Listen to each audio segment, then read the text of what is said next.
breakfast in the classroom. I mean, the in the classroom part, we're talking about healthy eating culture. I think that part of having a meal is sitting at a table and not eating it at your desk. I'm kind of old-fashioned that way, but I think that approaching food as food and not as something quick that you throw in your mouth before you're learning or while you're warming up for class.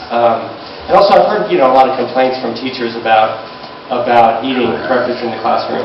And a last thing that we can do, and we haven't done in all schools, is eliminate junk foods selling at schools. I'm really surprised how many student stores still sell a lot of candy and stuff. And there are a lot of kids, maybe between, in particular, like 10 years old and 17 years old, who will actually just eat the junk instead of the food that they get for breakfast. So let's stop at least giving them that option on campus, since you can get the hot Cheetos right off campus. Thank you.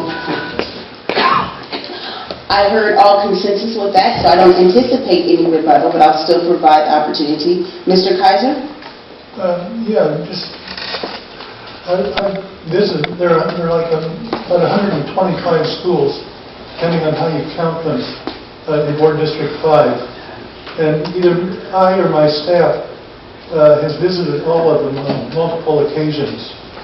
And I've never seen, at this point, candy or soda pop being sold at the school since it was banned years ago. No, they sell it at Marshall. I should note that down. It's just a policy not to have it there. Thank you. Mr. Rodriguez? Mr. Thomas? Excellent. We will move to our next question, which is many schools in lower socioeconomic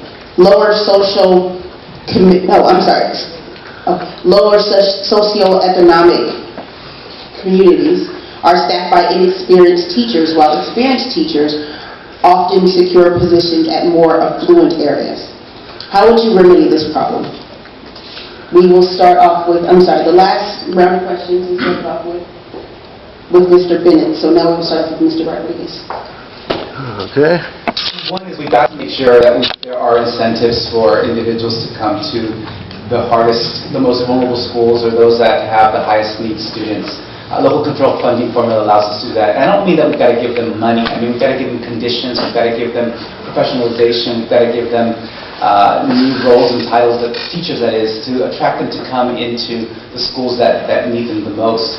And we've got to have our school leaders be entrepreneurial around attracting those leaders, as opposed to, these are the teachers that you get, right? So pilot schools are a great example of that. They get to choose their teachers, and they run them through processes and all of those things. They're not placed, right?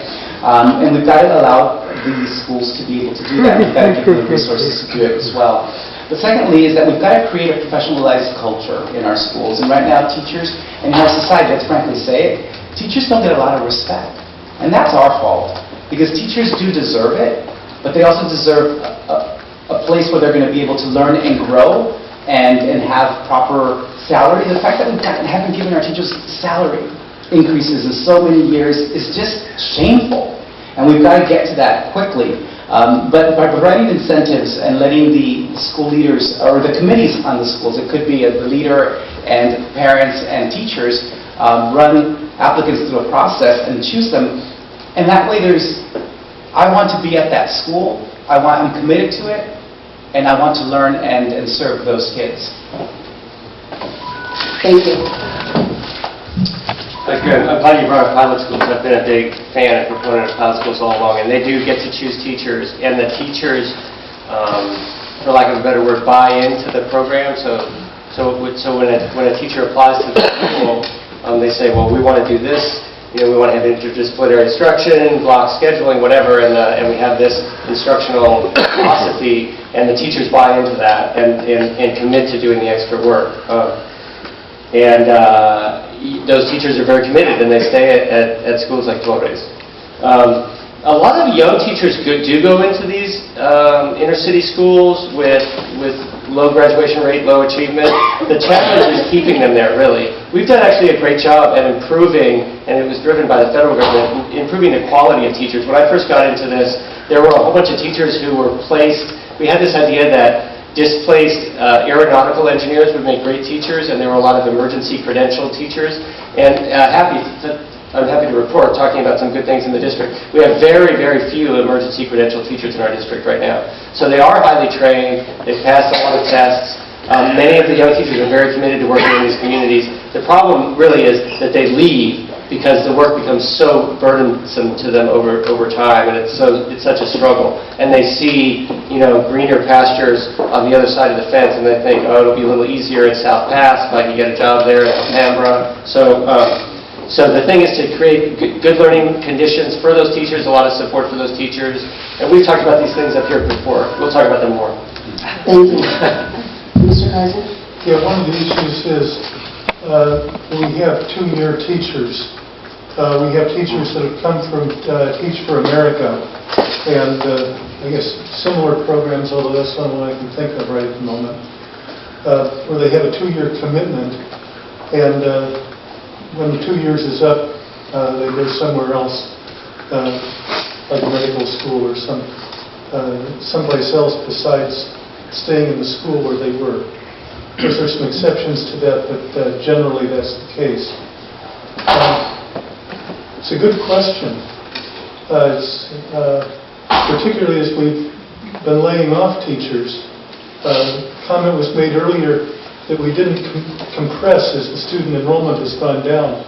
Well, in fact, since I've come on board, the number of teachers at LA Unified, K-12 teachers, has diminished by about 8,000 teachers. And a lot of them very good teachers, great teachers.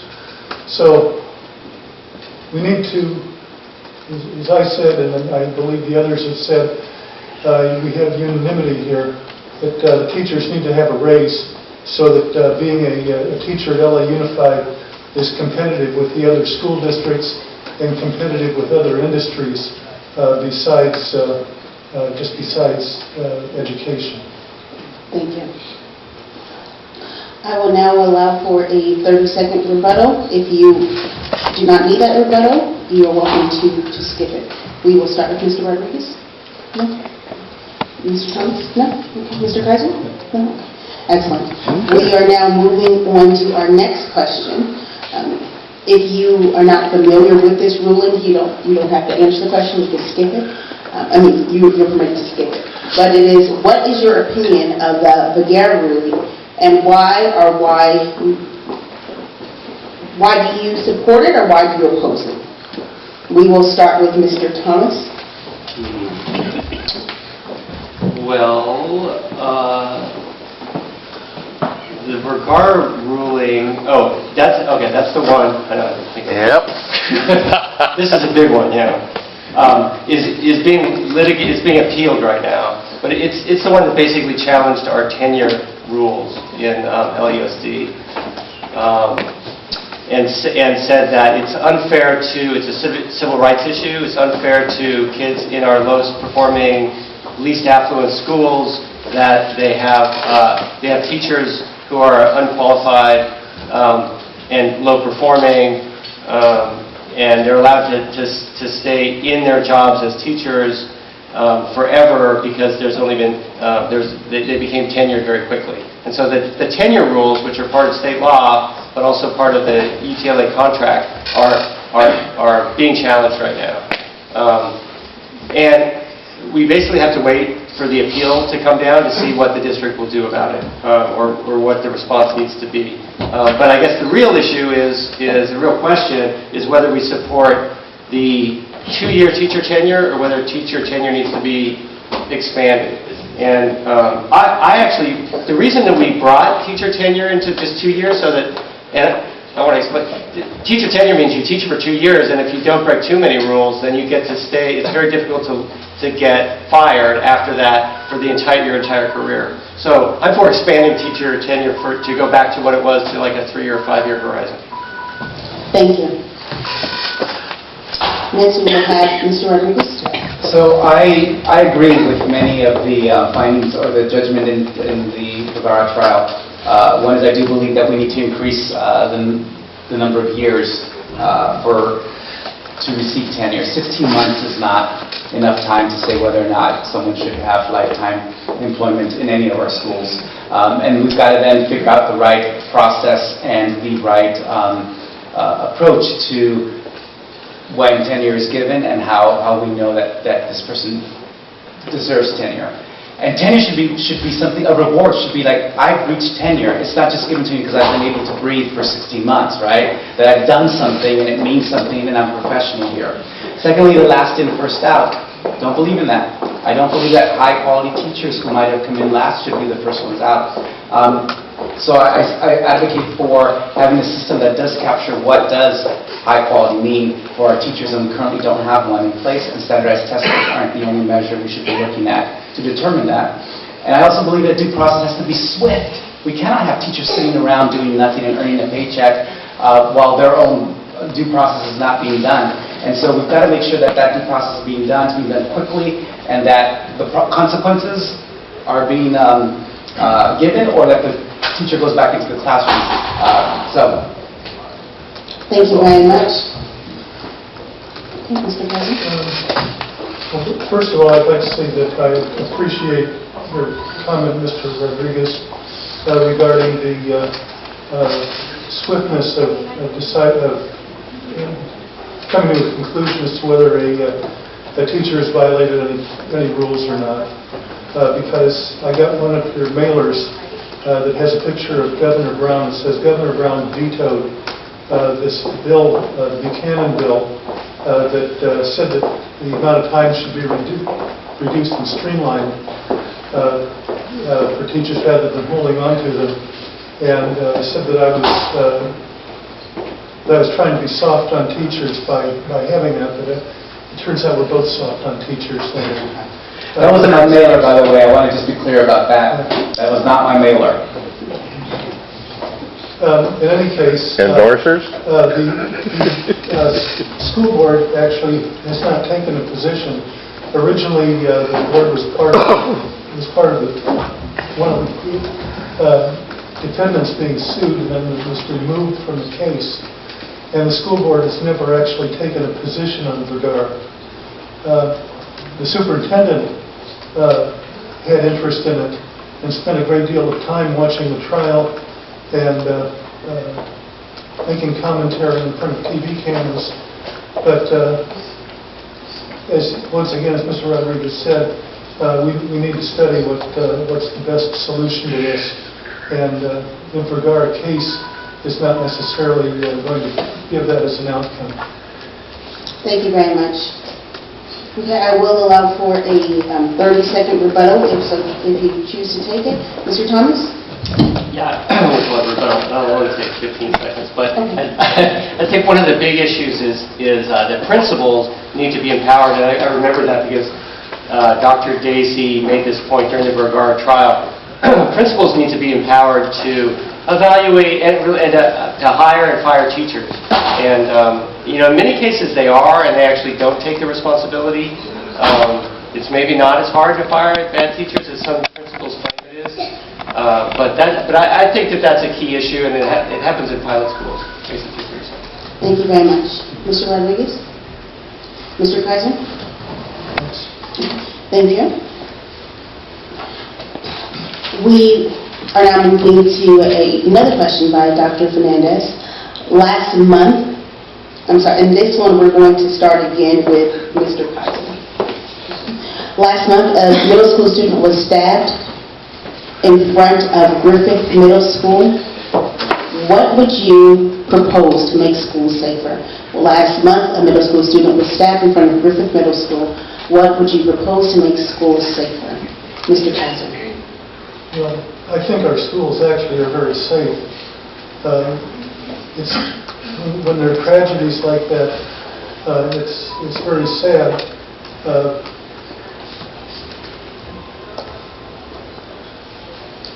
When I first came on the school board, there was a student down in the southeast who was stabbed actually on campus. The other one that you're mentioning was off campus. It wasn't a student from that school. I mean, any we've had a number of students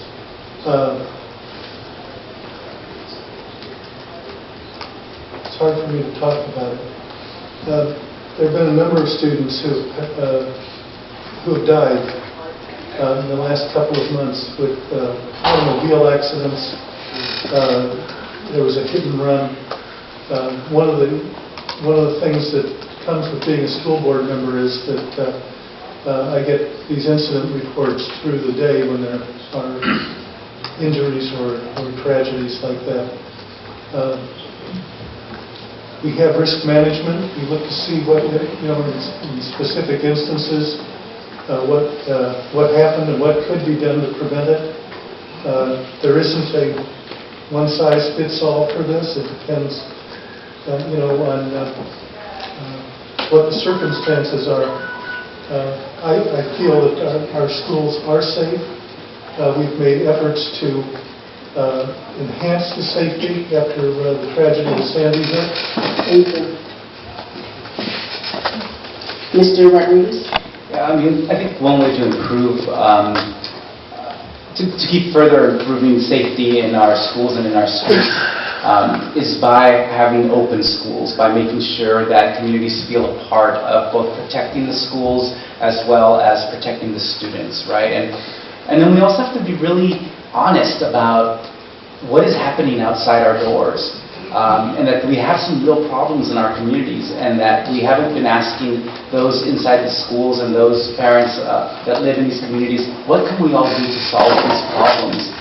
There's some work that we've done at PUC around parent organizing, and what that means is that we basically teach parents how to take the power they already have and make changes in their own community.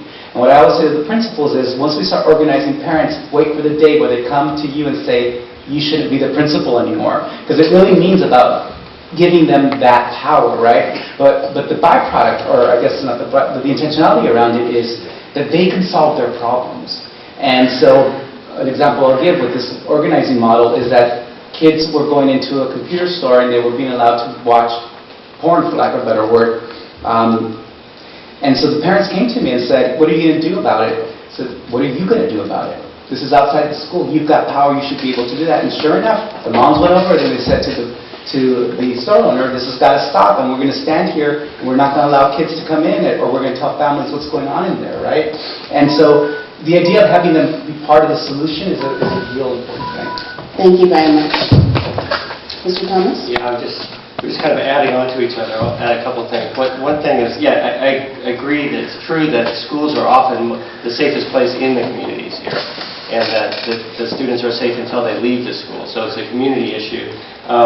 One thing that we don't do well enough, though, are walkways, bikeways to schools that are safe, and crossing guards and crossing paths to schools. And that's something that takes collaboration with the city.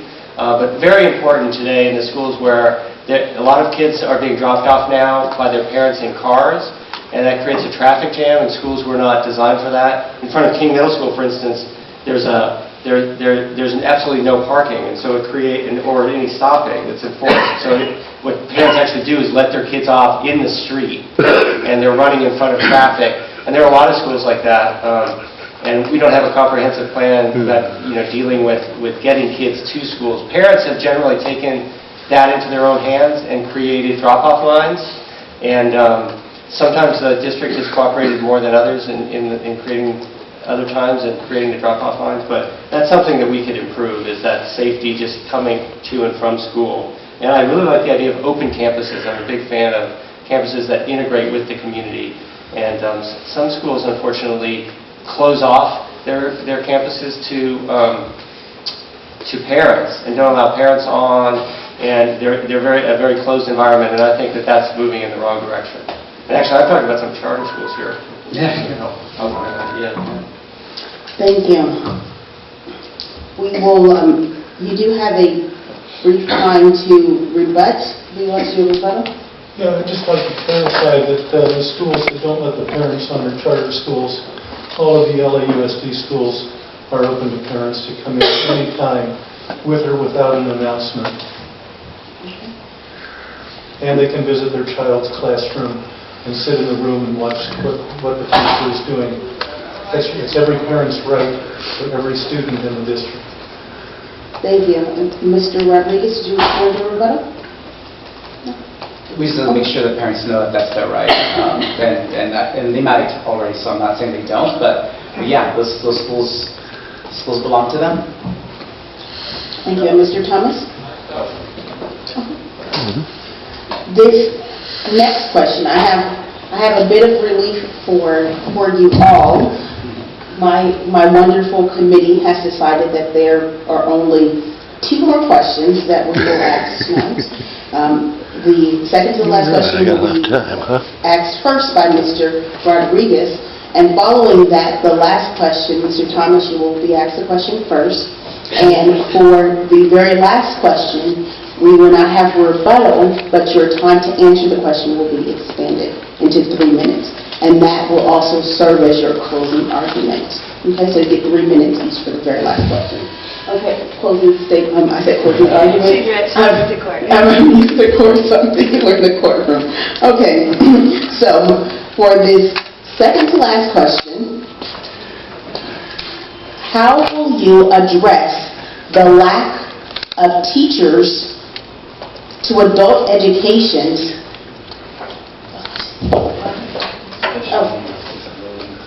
Okay, this question is in regards to special needs and disabilities question. So, and adult education as well. So how will you address the lack of funding of teachers and students to adult education and to adults with disabilities? Could you read the question again? Okay, Marlene is going to help me with this. This one's not my question, but it does read, how will you address the lack of funding for teachers to adult education and to students and adults with disabilities?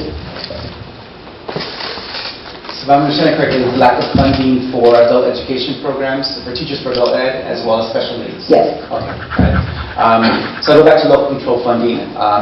So schools should be able to hire the students, the teachers that they need based on the revenue they receive through local control to be able to serve the kids that they have in front of them. Adult education is a really key and important. It's one thing that the school district has done so well in the past, and because of the recession, we have to cut. And we need to bring those programs back. My mom is a beneficiary of adult education programs. She studied English at Evans and Franklin High School, and that's part of it, bringing community back into our schools. So I'm a huge proponent for making that happen, and we've got to find a way to do that, and that does mean that we've got to make hard choices, but this is a priority. We've got to have a literate community. We've got to have a community that sees schools as places where they can learn, adults as well as young people. In terms of special education, also another place where we really have to work together to advocate at the state and the federal level for more funding. It costs a lot more to educate our kids, all of our kids, but especially our special needs kids. The autism spectrum, I mean, we're learning every day more and more about how to serve these kids, and what we're understanding is that it's not cheap, and we have to advocate for that. Special education to me is really critical. What is most critical about it is what parents know about their own rights to these services. And a lot of parents, particularly in low-income communities, don't know. Either there's shame around it, so they don't ask for help, or when they do, they're told, oh, there's a wait of 2 months, even though they have 30 days by law to be assessed and so forth. So we've got to have some education around that, too. Thank you. Yeah, I agree. I'm a fan of adult education. We did lose so much of it, in the order of tens of thousands of students, and probably hundreds, maybe even thousands of teachers during the budget crunch. The thing to know about adult education, well, it's not just one thing, but it's not adults in the sense, the vast majority of it is kids, I think of them as kids still, who are 18, 19 years old, 17 to 19 years old. They're people who have dropped out of high school and are coming back. And the reason it's such a wonderful, one of the reasons it's such a wonderful program is that those kids turn out to be very serious students. And they get some of the best instruction in the district because they're coming back, they want to be back, and they know that this is their last chance. And so it was a real crime to take that chance away from so many students. and we definitely want to give it back. And then there's a second aspect to it that's very valuable as well, which is the education of parents and who have children in the school, either with English language or computer skills is something we do at some of our schools. And I've even seen great programs with parent education coupled with early childhood education, and that's such a great model. It should be a priority. We need to bring funding back for that. Thank you. I brought funding back for that. 2 years ago, the budget that was presented to the board had zero for adult education, had zero for early childhood education, had zero for after-school programs, had zero for career technology education, and we brought all of those back, despite the fact that the superintendent wanted to eliminate them because basically they didn't fit into his program of bringing up test scores in algebra and English language reading, both of which are important classes, but not the only classes that should be paid attention to. Career technology education, with the vocational, I mentioned before the Skills USA gold medals. I was just at the Richard Slauson Occupational Center a few days ago and went and visited the culinary arts classes, the cosmetology, the auto repair, and the pole climbing. There are students who they have a forest of utility poles, and the students learn to climb the poles and pull the wire to make all the connections and do all of the things that these guys do to make the communication system work. Every one of them, when they get their certificate saying they've completed a class, they also will have a job with DWP or Edison who are waiting for them to come. Thank you. We will now have the last 30-second rebuttal of the night, starting with Mr. Thomas. Mr. Rodriguez? No? Mr. Kaiser? Would you like 30 seconds? Okay. Okay. Excellent. We have our final question, and each candidate will be permitted 3 minutes to answer the question, and also there will be no rebuttal to this question. We will begin with Mr. Thomas. The question is, what makes you a different and better candidate than the other two candidates?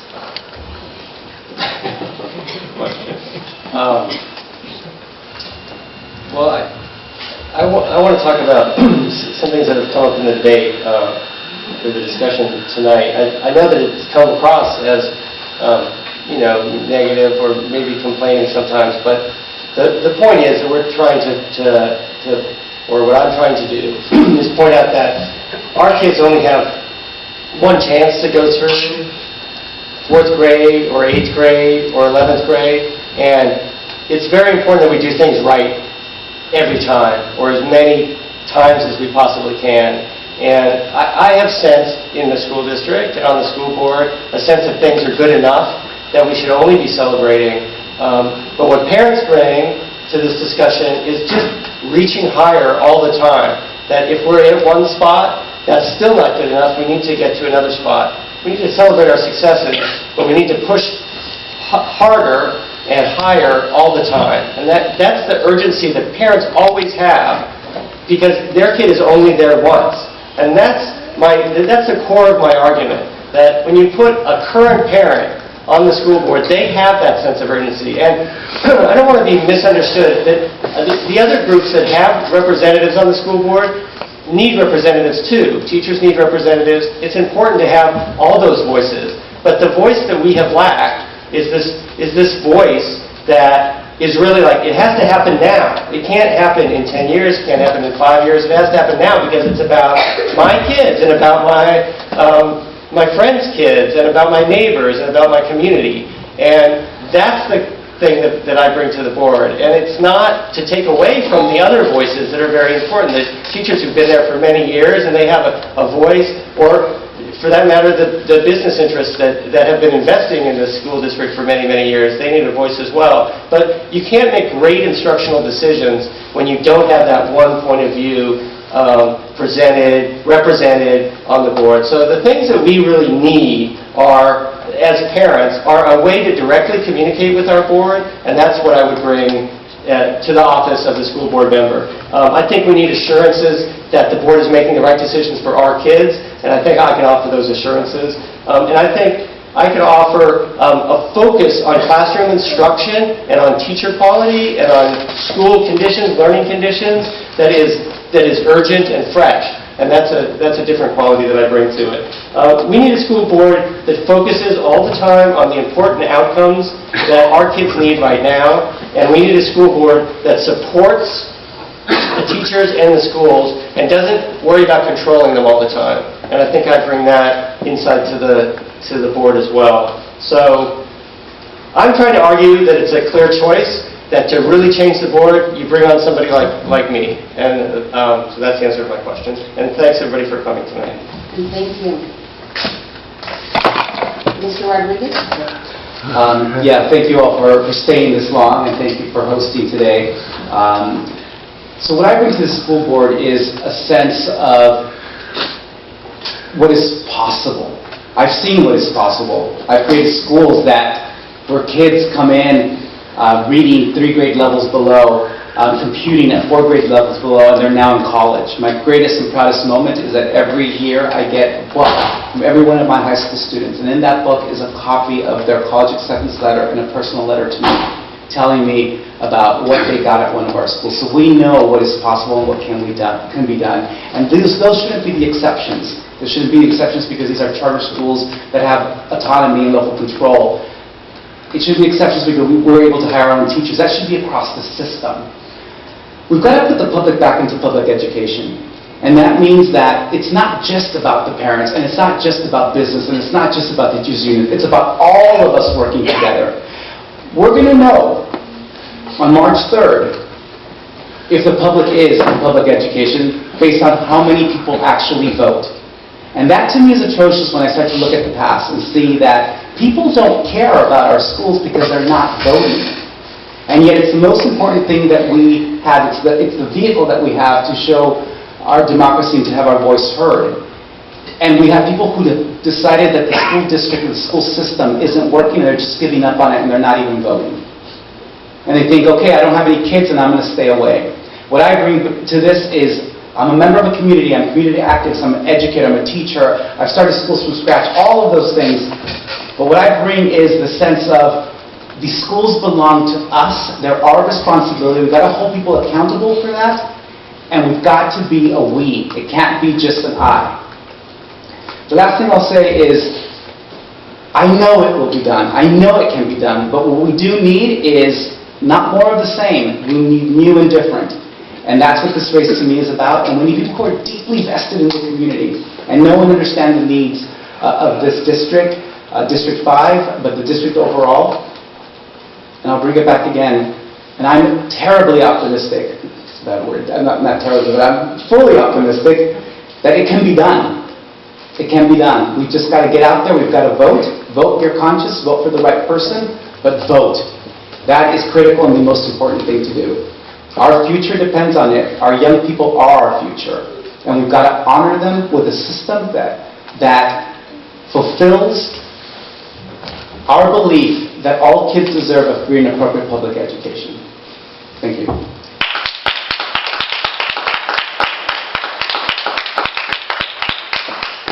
We will conclude with Mr. Kaiser. Thank you, and thank you very much for hosting this event tonight. It was,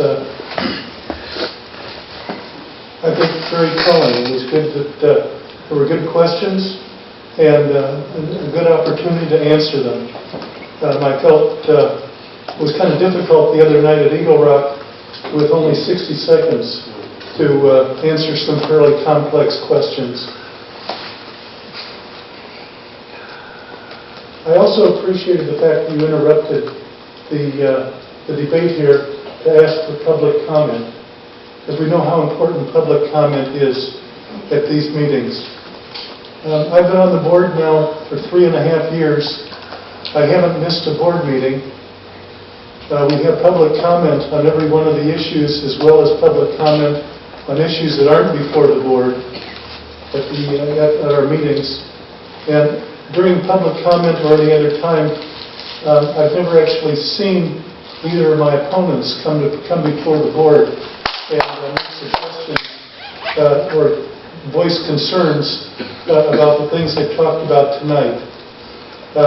One wonders why if it's so important to them, why they didn't bring it up a year ago or a year and a half ago. For example, when the Vergara case was hot in the news. What do I bring to the board? I bring experience, and experience counts. As I said earlier, I've been a parent. I'm now a grandparent. If Propositions 1 and 2 should pass, and I hope they don't, but if Propositions 1 and 2 should pass, this, instead of being a 4-year term, will be a 5.5-year term. And if it's a 5.5-year term, I'm going to be on the board when my grandson, my first grandson, comes to school. And I want to make sure he has a top-notch classroom to go into, wherever he might choose to go to school.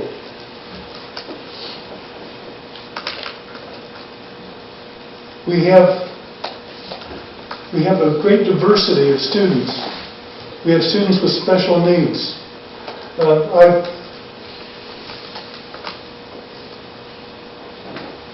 I've had a special attention to students with special needs because myself, 8 years ago, I was diagnosed with Parkinson's and found that accommodations were important. The students with special needs now, many of them who go to apply at charter schools, to be enrolled in charter schools, are counseled away from the charter school and told, go to the LAUSD public school down the street. They can serve you better than we can. The fact is that LA Unified has about 14% of its students are students with special needs. The charter schools, is that 30 minutes? It is. The charter schools A few seconds to wrap up. have about 7% or 8%. So they're not, and the students that they do take with special needs are students who don't necessarily have moderate to severe, but they have light to moderate issues with their disabilities. Thank you very much.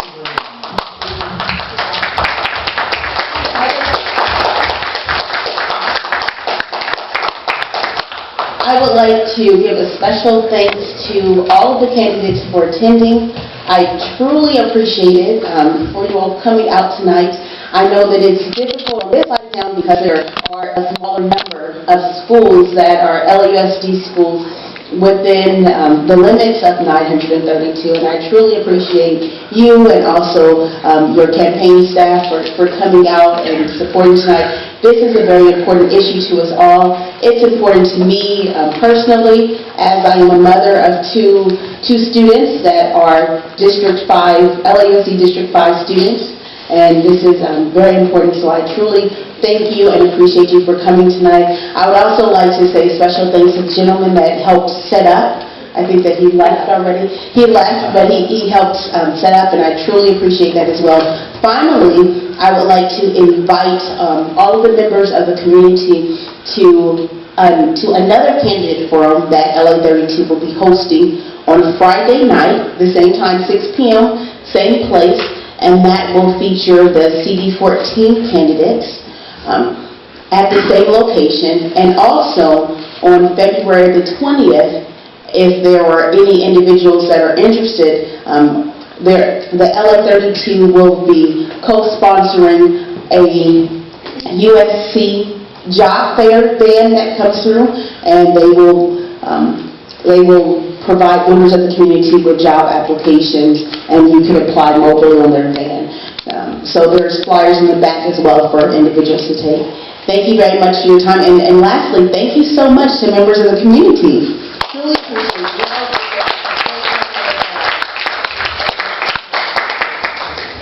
And because this is a special meeting, we need a motion to adjourn. I need a motion. Motion to adjourn. Second motion, all in favor, say aye. Aye. Okay. Meeting is now adjourned. Thank you very much. Thank you, everybody. One of them deserves to have that seat, they don't know Jack. But Bill does. As usual. He just seems to attract that. I'm sorry, 1 second, really quick before you go. Since we have you attended, do you mind taking a picture? No, what am I doing? Pants up. I missed it. Okay, then.